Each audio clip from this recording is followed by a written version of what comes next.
Lucy for Witches of the Moon, and this week's topic is about tools.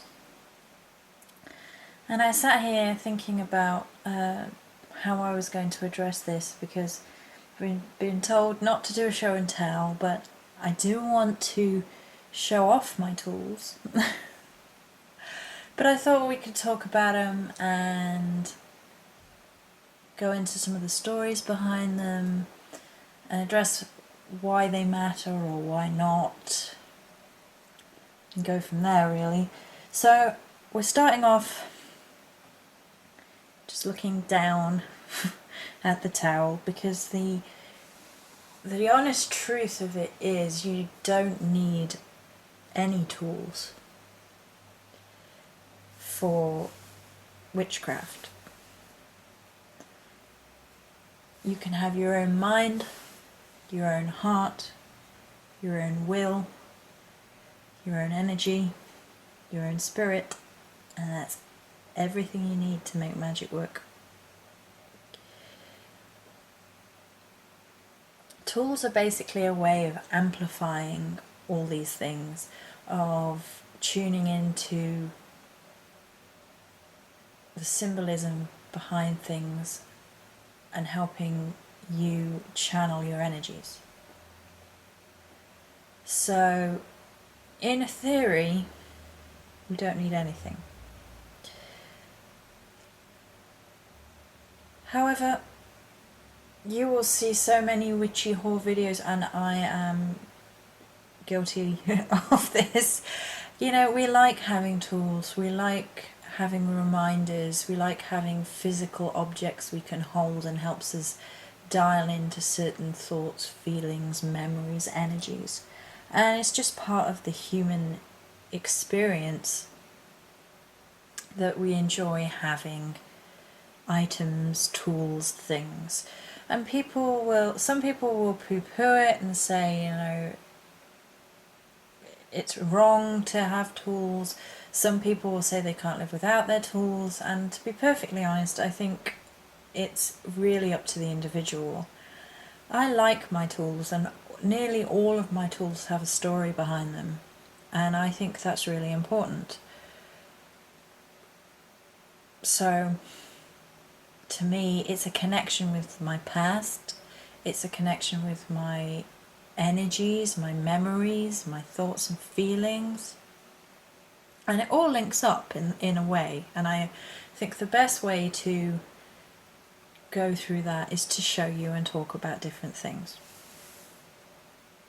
The other thing that I wanted to mention is the standard tools as advised by a book are, if I can remember rightly, let me think, a chalice, an athame, a wand, a pentacle, a bell, probably salt and water, are the ones you're advised in, say, Wiccan books and altar books. I currently don't have a chalice, specifically, and I currently don't have a bell. When I left my mother's house, things went awry, things went missing, and to me, only the things that were meant to come with me came with me. That's how I have to look at it. I currently have a whole host of wands, one athame, 2 pentacles, and then a whole host of other things which aren't in the books that I will go through and I will discuss with you. So let's show you some goodies and make it more interesting. This is the first wand I ever owned.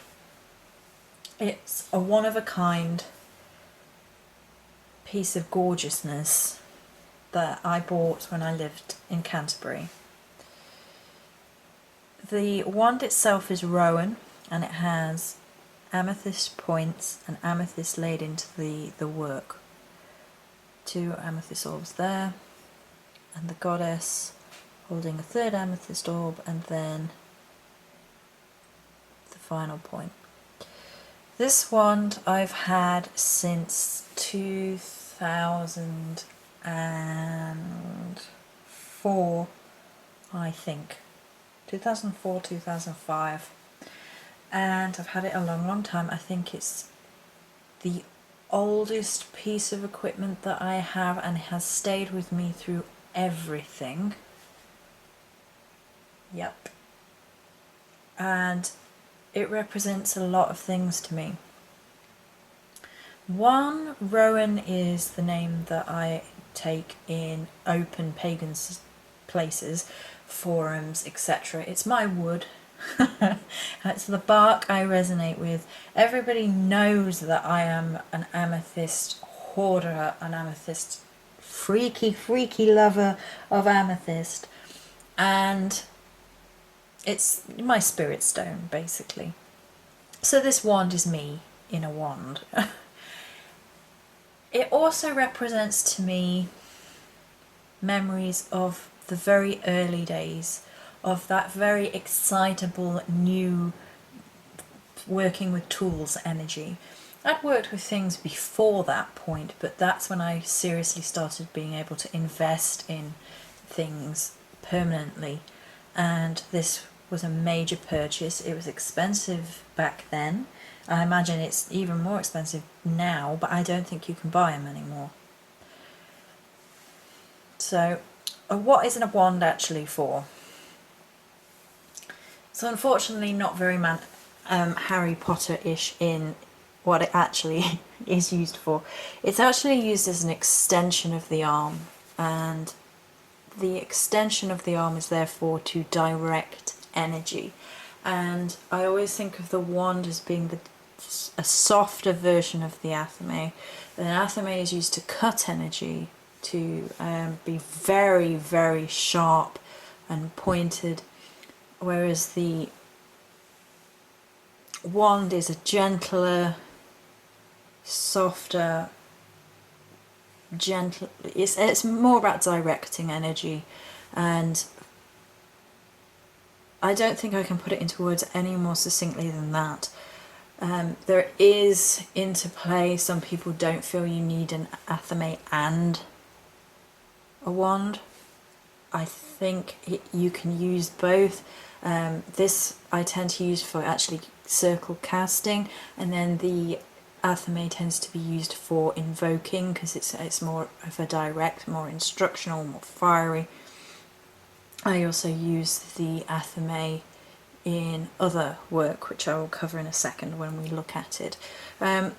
Everybody should know who's been on my channel that recently I came across a hawthorn wand which is yet to be decorated. It's going to be decorated for summer solstice. I found another one which is oak, which hasn't even been stripped yet. And then I have a couple of crystal wands. My rose quartz one's on the other side of the room in use, so we will just show the amethyst.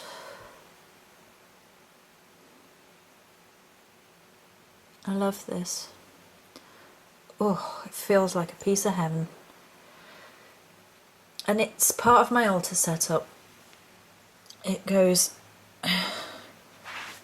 on that side of the Morrigan altar. And I tend to use that in direct connection when doing energy work with the altar. So if I'm invoking while I am lighting candles, I will use that. If I am filling something with energies around the Morrigan thing and I want to fill it with my energies, use that.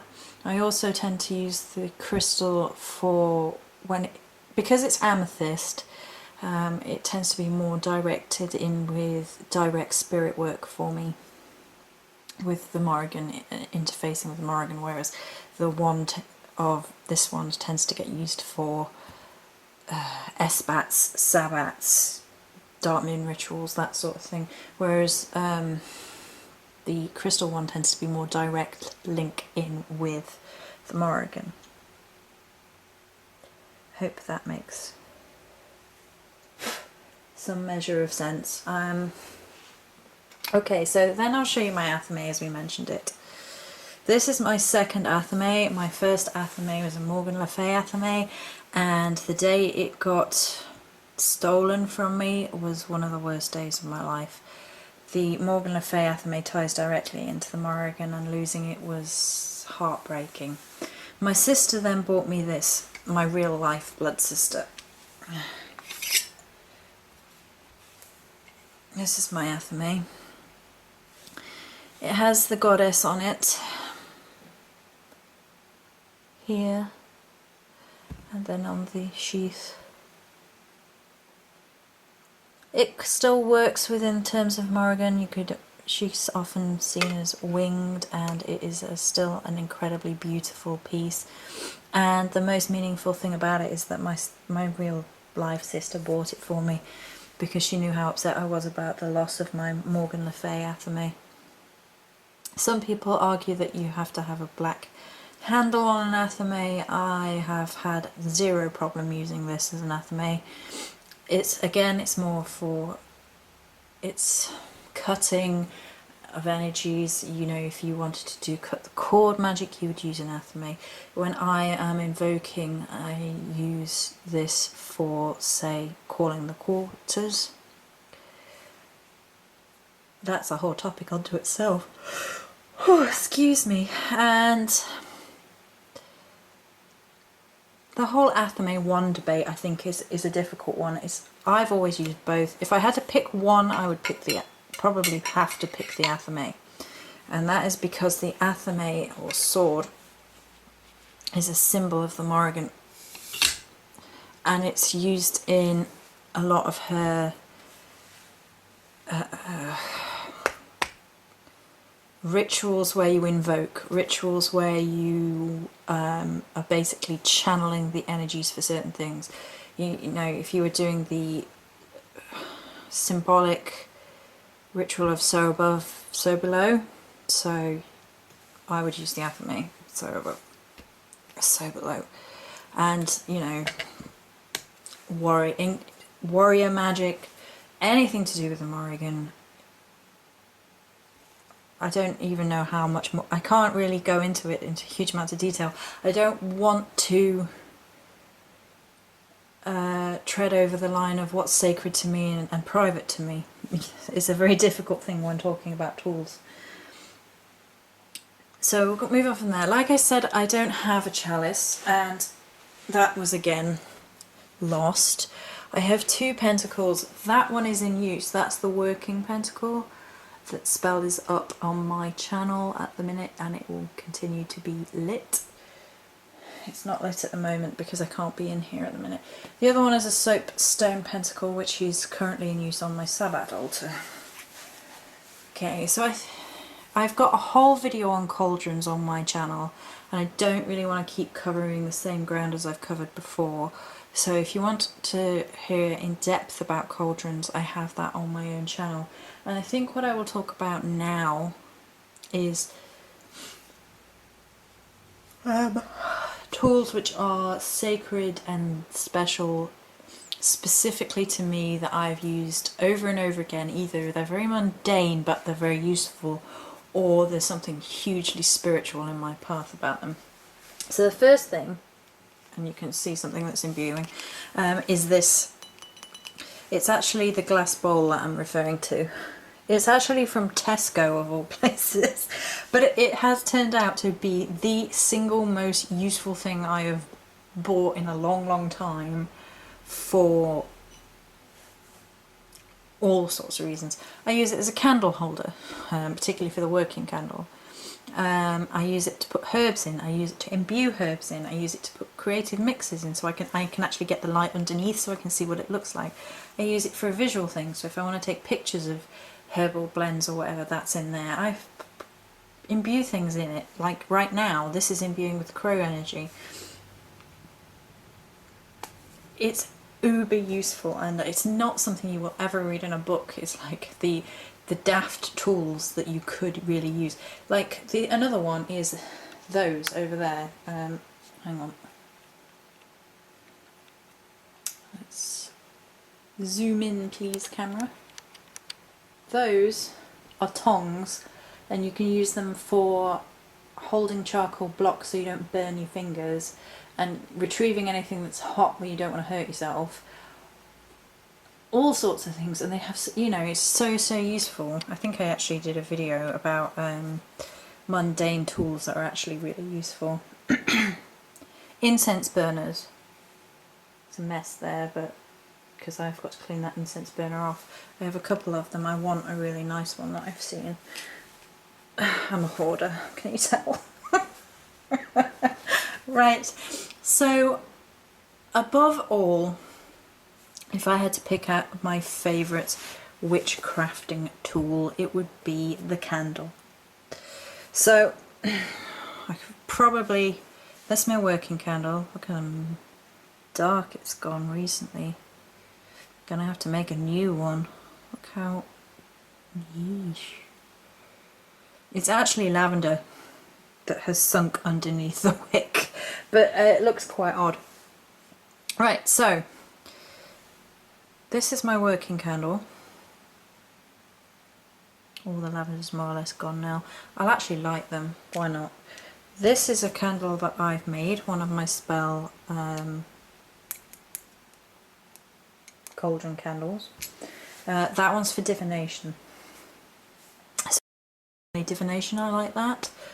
But let's light these. Oh, I've got a handy tip for anybody who has problems with lighting candles. Right, this is the end of one of your incense sticks. So when one of your incense sticks is burnt down, if you keep the end of this, you can use it to light in deep candles like that.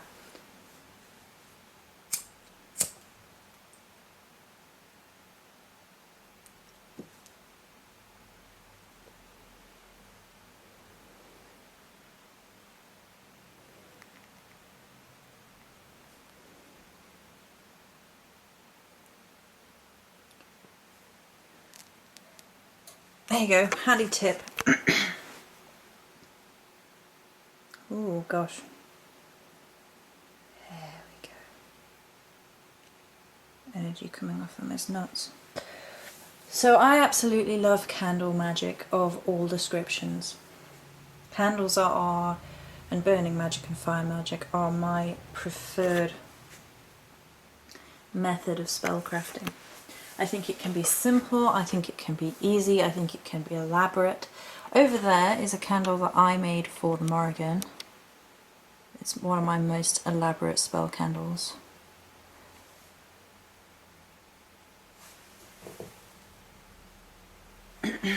And then down here are the little spell candles that I set in tea lights, which is something I time and time again refer to as something really, really simple and easy. And quite frequently I will put herbs around the base, and that's a really simple and easy way of spellcrafting without like coating your candle. So if you're worried, you know, you want to keep your candle contained and you don't want any bits setting alight or flicking off or anything or burning or whatever, you can do like that. Then I have like one of the bigger pillar candles over there. It's part of a spell, ongoing spell to put positive energies out into the world. And then we have the beeswax spirals, like there's the Morrigan one, which is from the fragranttemple.co.uk, and I use as pillar representations of things. I've got some on my main altar for each element, and I have the one from Oregon on there, and I use those very much like statues. So there's all these different things you can use candles for, and candles is probably the main tool which I would recommend, and the main tool that I can talk about at length here, I think, because I don't think I've talked about candles at length in regards to them being a tool, at least. I have plenty of candle videos, but okay, so there's something really symbolically magical about candles. You know, you go on at half a dozen images that you can find on the internet or in movies, there will always be candles in there somewhere. And I think it's because the human fascination with fire, and obviously candles are the contained fire. Now, I'm a wax shaper by trade, if you like, if by nature. I can play with wax to the point where I can do all sorts of things with it. I make my poppets from wax.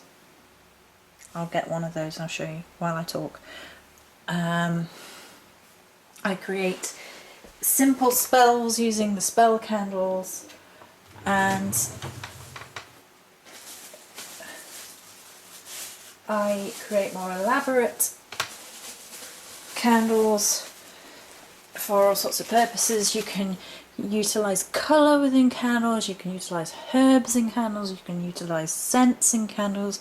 You can basically align every idea of magic into a candle, and then you are burning it. I can't even fully explain it to you about why it is such a magical thing. I think wax is probably just something I connect with so naturally, so easily. It's my main tool.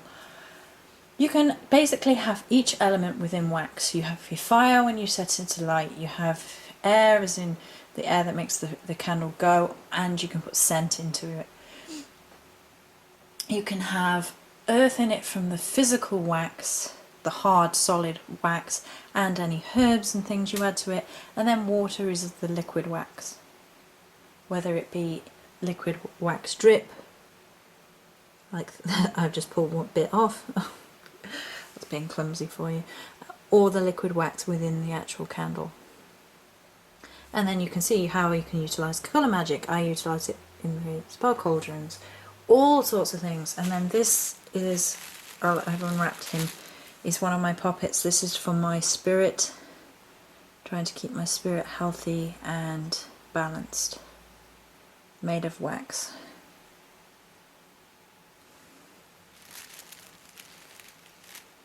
There we go. Here we go.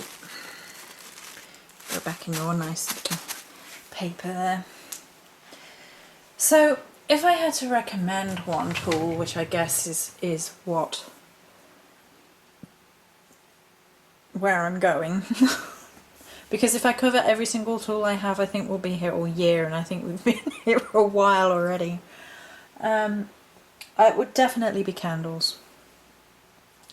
Candles is something, to me, as old as time itself. Humanity has grown with candles, and even now in a purely electronic age, candles are still a successful business. You know, they still sell plenty, they're essential candles, people are still drawn to them, and I think it's because there's so much magic behind them. There's so much history and symbolism.